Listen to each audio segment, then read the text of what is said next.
The warning lights flashed red across the bridge of the Federation patrol ship times Vigilant Dawn **. Captain Morix checked his screens twice before believing what he saw.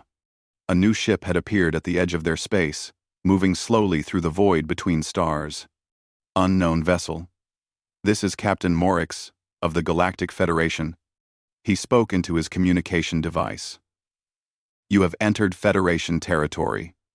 Please identify yourself and prepare for escort to the nearest station. The reply came back in a language the ship's computer had never heard before. After a few moments, the translation system worked out the meaning. This is Admiral Sarah Chen of the Earth Ship Times Endeavour **. We come in peace and request diplomatic contact with your government. Captain Morix felt excitement rise in his chest. A first contact. He had been patrolling this sector for 20 years and had never been the first to meet a new species. The Federation had rules about this. Very clear, very simple rules that had worked for thousands of years. Admiral Chen, welcome to Federation space. I am escorting you to Station Nexus Prime for the standard integration process. Please follow my ship and do not deviate from the flight path. The human ship was small and simple-looking. Captain Morix's sensors told him it used basic warp technology. Nothing special. The hull was made of metal alloys his people had stopped using centuries ago. Their weapons were simple kinetic projectiles, primitive but functional. Everything about the ship said these humans were a young species, probably reaching the stars for the first time. At Station Nexus Prime, Ambassador Zethkar waited in the main conference room. He was a tall, thin being, with gray skin and large eyes that had seen over 200 first contact ceremonies. The process was always the same. New species arrived, usually scared and amazed by Federation technology. They would eagerly share everything they knew in exchange for membership in the greatest civilization the galaxy had ever known. The human delegation entered the room, and Ambassador Zethkar studied them carefully. They walked upright on two legs, had pale skin and hair on their heads. Their clothing was simple, but clean. They carried themselves with confidence, which was unusual. Most new species were either terrified or so excited they could barely speak. Admiral Sarah Chen stepped forward. She was a woman of middle years, with short gray hair and steady eyes. She moved like a soldier, but spoke like a diplomat. Ambassador Zethkar, she said with a slight bow. We are honored to meet you and grateful for this opportunity to speak with the Federation. The honor is ours, Admiral Chen, Zethkar replied. And we will begin the integration process.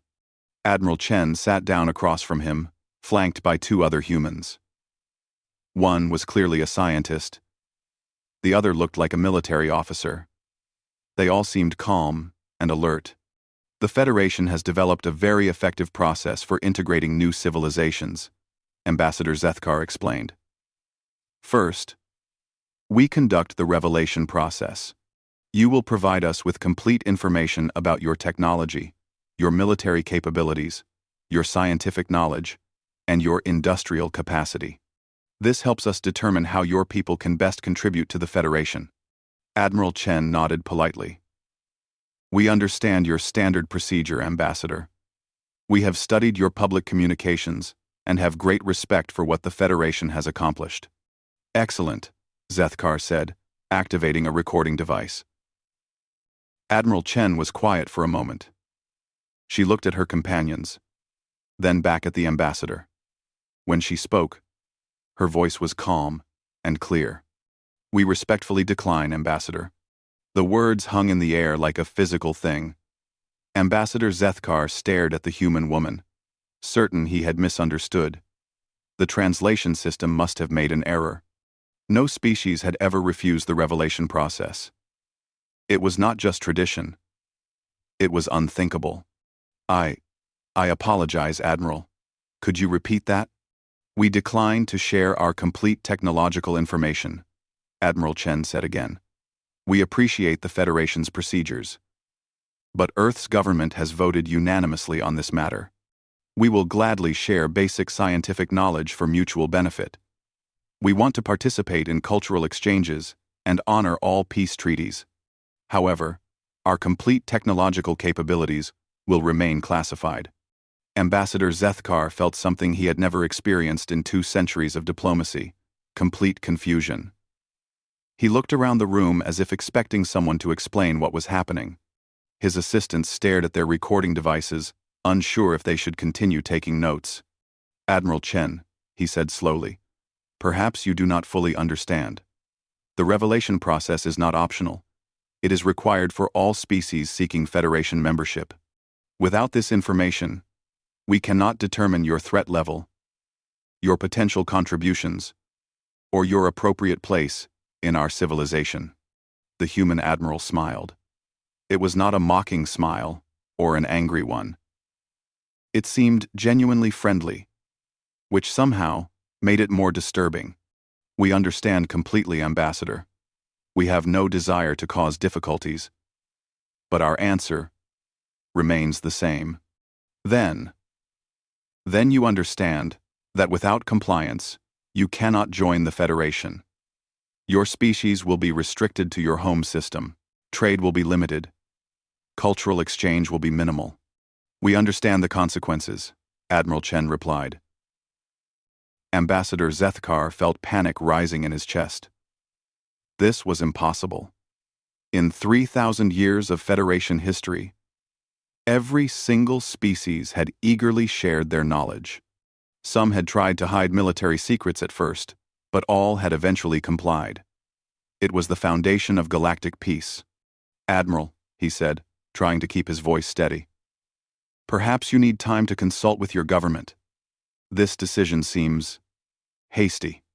"Our government spent 6 months debating this decision," Admiral Chen said. "The vote was unanimous across all Earth's nations and colonies. We will not be providing detailed information about our capabilities." 1. The room fell silent, except for the quiet hum of the station's systems. Ambassador Zethkar realized he was witnessing something that had never happened before in galactic history. A species was choosing isolation over integration, secrecy over membership in the greatest alliance ever created. And somehow, the humans seemed completely unafraid of the consequences. Ambassador Zethkar did not sleep well that night. He kept thinking about the humans and their impossible refusal. The next morning, he called for an emergency session with the Federation Council. Representatives from dozens of worlds gathered in the Great Chamber, their faces showing confusion and concern. "This is unprecedented," said Councillor Vextar from the Synthetic Collective. Her metal body gleamed under the chamber lights as she spoke. "In our records, no species has ever refused the revelation process. How do we proceed?" "We follow standard protocol for non-compliance," replied General Croth of the Militant Union. His massive form filled his chair as he leaned forward. "Economic sanctions first. If that fails, territorial restrictions. If they still refuse, military action." Ambassador Zethkar nodded slowly. "I have already explained these consequences to Admiral Chen." She seemed unconcerned. Unconcerned. Unconcerned. Unconcerned? Councillor Vextar's optical sensors focused on him. How can they be unconcerned? They have one planet, primitive technology, and no allies. Economic sanctions alone should force their compliance within months. "That is what troubles me," Zethkar admitted. "Their behavior makes no logical sense. Unless what?" General Croth demanded. "Unless they have something we do not know about." The council chamber filled with murmurs and worried conversations. The idea that a primitive species might have hidden capabilities was disturbing. The Federation's power came from knowing everything about everyone. 3 days later, Admiral Chen returned to Station Nexus Prime. This time, Ambassador Zethkar had prepared a more formal presentation. Charts showed the Federation's military strength, economic power, and technological superiority. Admiral Chen listened politely to the entire presentation. She asked thoughtful questions about Federation trade routes and defensive capabilities. She took careful notes about economic sanctions and territorial restrictions. When Zethkar finished, she thanked him for his thorough explanation. "And our answer remains the same," she said calmly. "We will not be sharing detailed information about our capabilities." Ambassador Zethkar felt his patience breaking. "Admiral, do you understand what you are choosing? Your people will be cut off from galactic civilization. No trade, no technology exchange, no cultural contact. Your species will stagnate while the rest of the galaxy advances." "We understand," Admiral Chen replied. "But perhaps you should consider another perspective, Ambassador." "What perspective?" The human admiral leaned back in her chair, and for a moment, her friendly expression became something else. Something that made Zethkar's skin crawl. "You are welcome to try compelling us, of course," she said quietly. "But I should mention, you might want to reconsider that approach." The words were spoken softly, almost gently. But something in Admiral Chen's tone made every being in the room suddenly aware of their own heartbeat. General Croth's hand moved instinctively toward his weapon before stopping. Counselor Vextar's sensors began rapid scanning patterns without her conscious command. "Is that a threat?" General Croth asked, his voice rougher than usual. Admiral Chen's friendly expression returned immediately. "Not at all, General. Simply a friendly suggestion. We truly prefer peaceful solutions." But the moment of menace lingered in the air like smoke from a fire. After the humans left, Ambassador Zethkar called for immediate intelligence operations. If Earth was hiding something, the Federation needed to know what it was. Within hours, their best spy ships were heading toward human space. The intelligence reports that came back made no sense. Earth appeared to be exactly what it seemed. A single planet with several billion humans, basic industrial technology, and primitive military forces. Their colonies were small and recent. Their space fleet consisted of fewer than 50 ships, all using technology the Federation considered outdated. But Dr. Veltar from the Xenopsychology Division noticed something strange in the behavioral analysis. She had studied thousands of species during first contact situations. Fear, excitement, aggression, curiosity. She had seen every possible reaction, but she had never seen what the humans showed. Complete confidence. "It makes no sense," she told the Intelligence Committee. "Species at their level of development should be terrified of us. We have weapons that could destroy their planet from across the system. We have technology that seems like magic to them. Yet they act as if they hold all the advantages in this negotiation.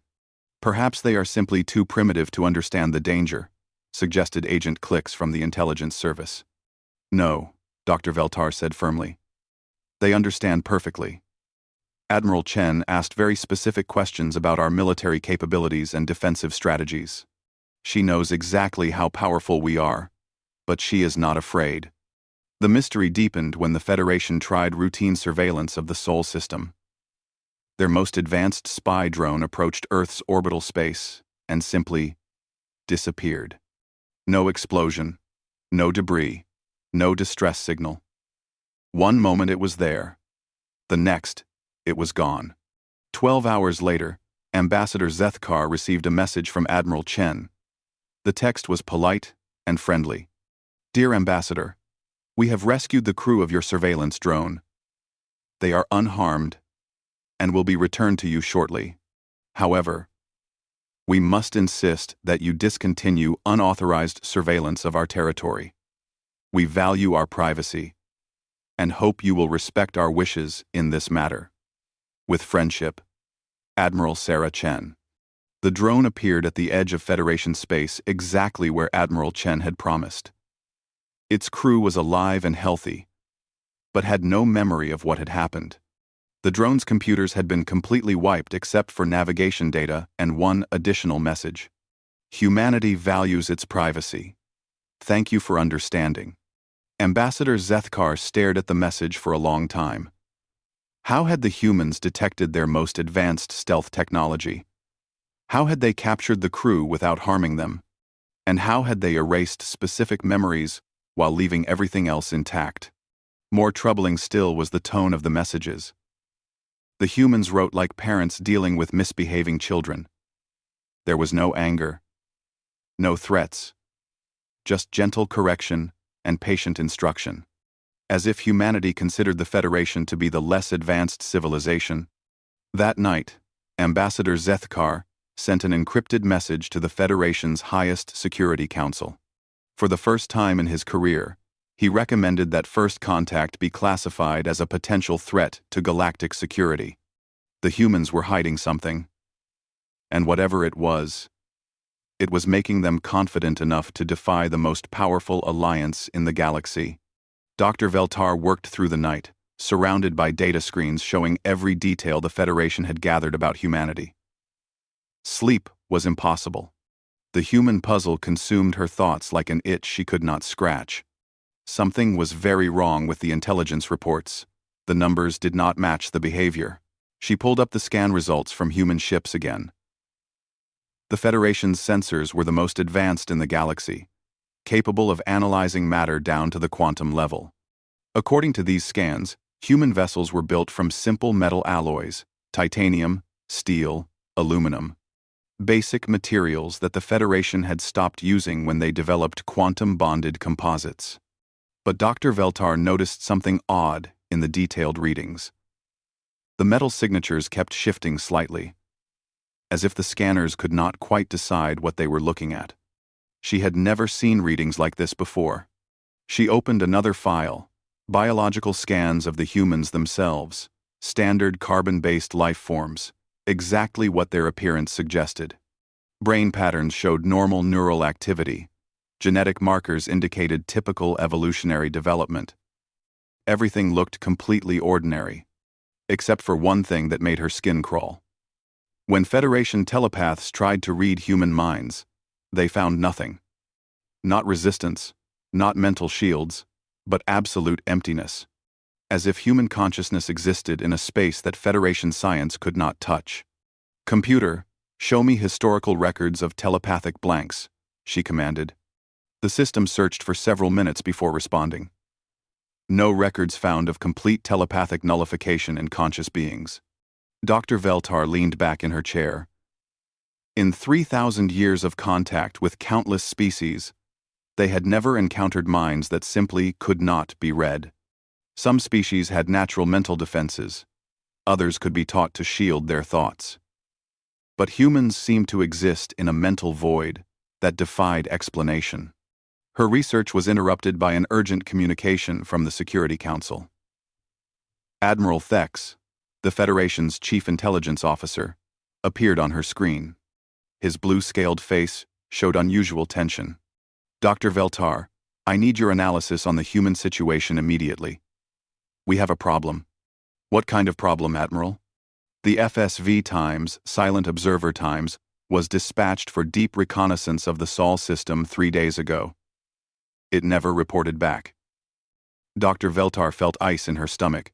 The Times, Silent Observer Times, was the Federation's most advanced stealth ship, capable of remaining invisible to any known detection system. It had never failed a mission. "Sir, could they have been destroyed?" "That is what we thought," Admiral Thex replied grimly. "Until this morning." A new image appeared on Dr. Veltar's screen. It was a message from Admiral Chen, time-stamped, just 2 hours ago. "Dear Admiral Thex, we have rescued the crew of the FSV Times Silent Observer **. They are unharmed and will be returned to Federation space within the day. However, we must insist that you discontinue unauthorized surveillance of our territory. Such activities could be seen as hostile, and we truly prefer to maintain peaceful relations." Dr. Veltar stared at the message in disbelief. How did they detect a stealth ship? And how did they capture it without a fight? "Those are the questions I need you to answer," Admiral Thex said. Because in 12 hours, the Times Silent Observer Times appeared exactly where Admiral Chen promised, with its crew intact but suffering complete memory loss of the past 72 hours. The implications hit Dr. Veltar like a physical blow. The humans had not only detected the Federation's most advanced spy ship, but had captured it, treated the crew well, and returned them safely with a polite request to stop spying. The message was clear. They could have destroyed the ship and crew, but chose not to. It was a demonstration of both power and restraint that terrified her more than any threat. "Admiral, I need access to the archaeological databases immediately." "Why?" "I have a theory. And if I am right, we have made a terrible mistake." Dr. Veltar spent the next 18 hours digging through the Federation's vast historical records. She searched for any mention of human-like species, unexplained disappearances, or encounters that defied explanation. What she found made her blood freeze. The first record was from 15,000 years ago. A Federation exploration team had discovered a dead world in the outer rim. The planet showed signs of advanced civilization. Cities that hurt to look at, technology that broke their scanners, and ruins that seemed to exist in more dimensions than normal space allowed. The exploration team had found humanoid bones among the ruins, tall bipedal beings that looked remarkably similar to modern humans. The second record was from 8,000 years ago. Another dead world, another vanished civilization. This time, the explorers had found intact writings that their computers could not translate, and artifacts that seemed to change shape when no one was looking directly at them. There were 17 such records in total, scattered across galactic history. 17 worlds where human-like beings had once lived, and then simply vanished without explanation. Each time, Federation scientists had been baffled by the technology left behind. Each time, the reports described the same feeling among the exploration teams. The sense that they were looking at something far beyond their understanding. Dr. Veltar's hands shook as she compiled her report. The pattern was clear. Once you knew what to look for. Humanity had not just developed space travel. They had been spacefaring for thousands of years, possibly tens of thousands. Every time the Federation encountered traces of their civilization, the humans had already moved on. But this time was different. This time, humanity had chosen to make contact. The question that terrified Dr. Veltar was simple. Why? Why would a species with technology advanced enough to remain hidden for millennia suddenly reveal themselves? Why would they pretend to be primitive? And most frightening of all, what did they want from the Federation? She sent her report to Admiral Thex with a priority classification she had never used before. At the bottom, she added a personal note that would haunt Federation leadership for years to come. "Admiral, we are not dealing with a new species seeking membership in our alliance. We are dealing with an ancient civilization that has been watching us for thousands of years. They know everything about us. We know nothing about them. And for reasons we do not understand, they have decided it is time to make contact. I recommend we treat this situation as a potential existential threat to the Federation. We are no longer the advanced civilization in this encounter. We are the primitives being evaluated." That night, emergency sessions were called across the Federation. Military assets were quietly moved into position. Defense systems were brought to maximum readiness. And for the first time in galactic history, the Federation prepared for the possibility that they had encountered something beyond their ability to control or understand. All because humanity had politely declined to share their secrets. The Federation High Council met in absolute secrecy. Only the 12 most senior members were present, their faces grim as Dr. Veltar presented her findings. The chamber's quantum shields were active, preventing any signal from entering or leaving the room. Supreme Chancellor Morth Ak, eldest member of the Council, spoke first. His ancient voice carried the weight of 3 centuries of leadership. "Dr. Veltar, your report suggests that humanity has been deceiving us from the beginning. That they are not the primitive species they appear to be." "That is correct, Chancellor, Doctor," Veltar replied. "The archaeological evidence is clear. Human civilization predates the Federation itself. They have been spacefaring for millennia. General Croth slammed his massive fist on the table. Then why the deception? Why pretend to be weak when they clearly are not? That is the question that terrifies me, General Doctor, Veltar said quietly. A species with this level of advancement and patience has reasons we cannot understand. They are playing a game whose rules we do not know. Counselor Vexes Tar's optical sensors focused on the holographic displays showing human ships. Their vessels still appear primitive to our scanners. If they possess advanced technology, why can we not detect it? Because they do not want us to, Dr. Veltar answered. Consider what we have seen. They detected our most advanced stealth ship. They captured it without a fight. They erased specific memories from the crew while leaving everything else intact. Then they returned the ship and crew unharmed with a polite request to stop spying. She paused to let the implications sink in. This was not just a demonstration of military capability. It was a message. They are saying, we can see everything you do. We can stop anything you try.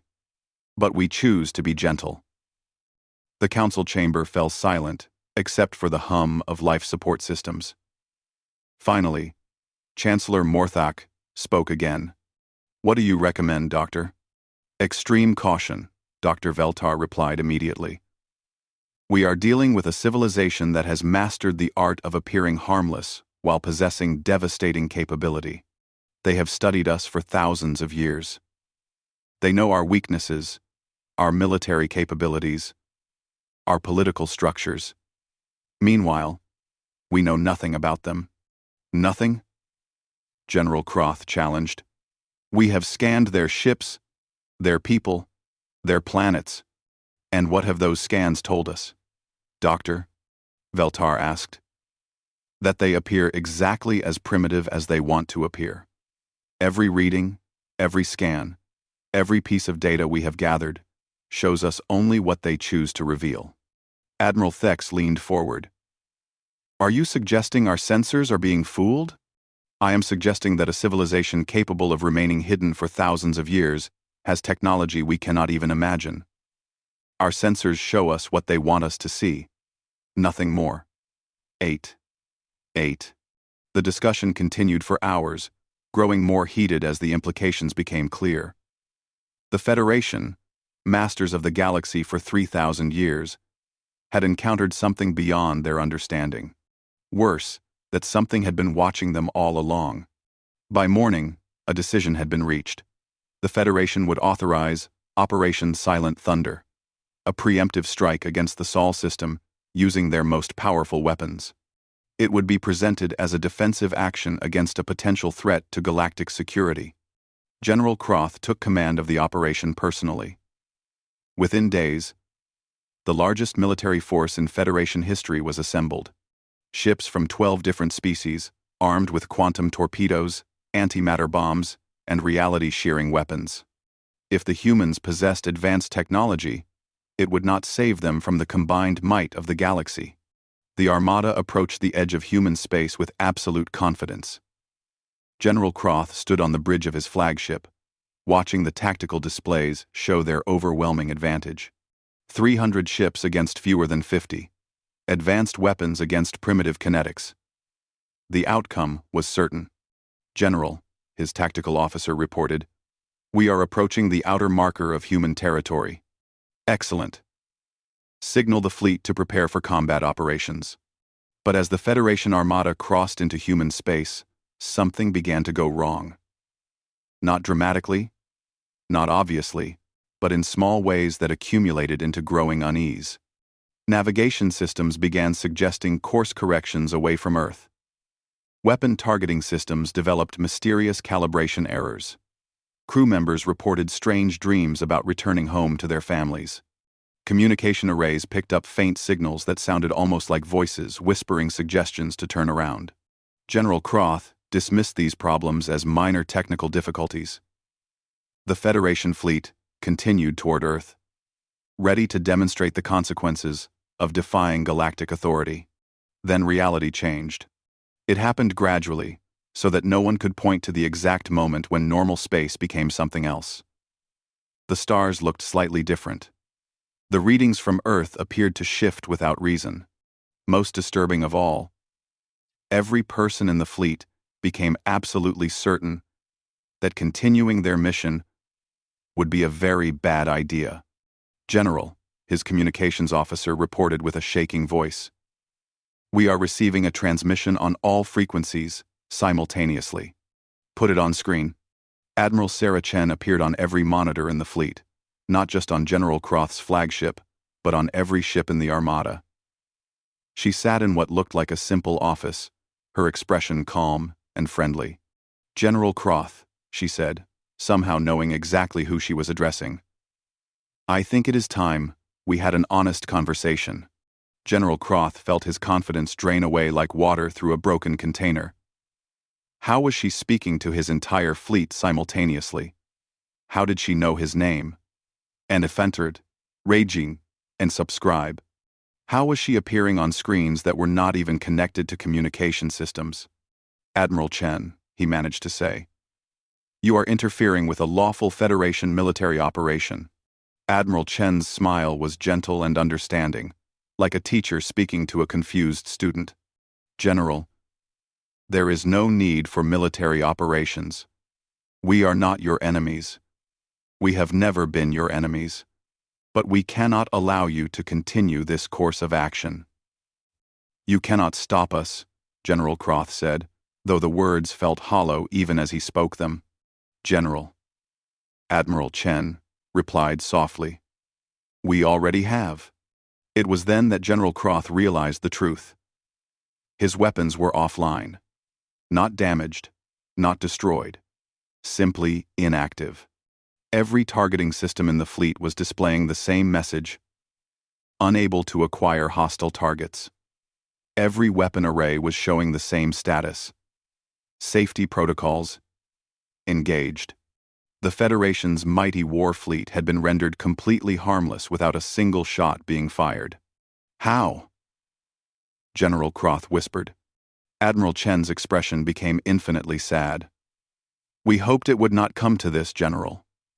We hoped you had grown beyond such impulses. But we understand. Growing up is never easy." Admiral Chen stood up from her chair, and suddenly she was no longer just on the screens. She was there, physically present on the bridge of General Croth's flagship, despite being light years away moments before. The crew stared in shock as she walked calmly across the bridge, her footsteps making no sound. "Please, do not be afraid," she said gently. "We mean you no harm." General Croth reached for his sidearm but found his hand would not obey. Not because he was paralyzed, but because every instinct in his body was screaming that drawing a weapon on this human would be the worst mistake of his life. "What are you?" he whispered. Admiral Chen looked sad as she answered, "We are what you could become, General. What we hope you will become, given time." She gestured toward the main screen, which now showed Earth in perfect detail despite being impossible distances away. But it was not the primitive world the Federation had expected. Cities of light sprawled across the continents, reaching up toward space in spirals of beauty that made experienced soldiers weep to see them. Ships moved through Earth's atmosphere like living things, flowing through the sky as if gravity was merely a suggestion. "This is what we truly are," Admiral Chen said. "We exist partially outside normal space and time. We can manipulate matter through consciousness alone. We have transcended the limitations that bind younger species." "Why hide it?" General Croth asked, his voice hoarse with confusion. "Because fear makes people do terrible things," Admiral Chen replied. "If we had revealed our true nature during first contact, you would have attacked immediately. You would have seen us as an existential threat to be destroyed at any cost." She was right, and General Croth knew it. The Federation's first response to anything beyond their understanding was always the same: eliminate it before it could become dangerous. "We have been watching your species for millions of years," Admiral Chen continued. guiding when we could, protecting when we must. Every Federation world has been visited by our kind at some point in their development.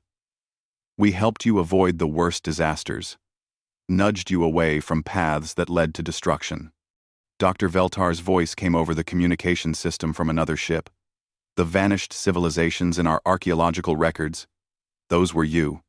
Different iterations of humanity, yes, Admiral Chen confirmed. Each time we reach a certain level of advancement, we choose whether to remain physical or transcend to pure energy. Most choose transcendence. But some of us always remain behind to guide the younger species. General Croth felt the weight of cosmic revelation crushing down on him. You have been shepherding us, like children, like beloved younger siblings. Admiral Chen corrected gently. We remember what it was like to be where you are now. The fear, the aggression, the need to control everything around you because you feel so small and vulnerable. We understand, because we were once the same. She walked to the tactical display, which showed the positions of all 300 Federation ships. With a gesture, she highlighted specific vessels throughout the fleet. The crew of vessel designation Beta 77 is currently experiencing engine problems that will require them to return home for repairs.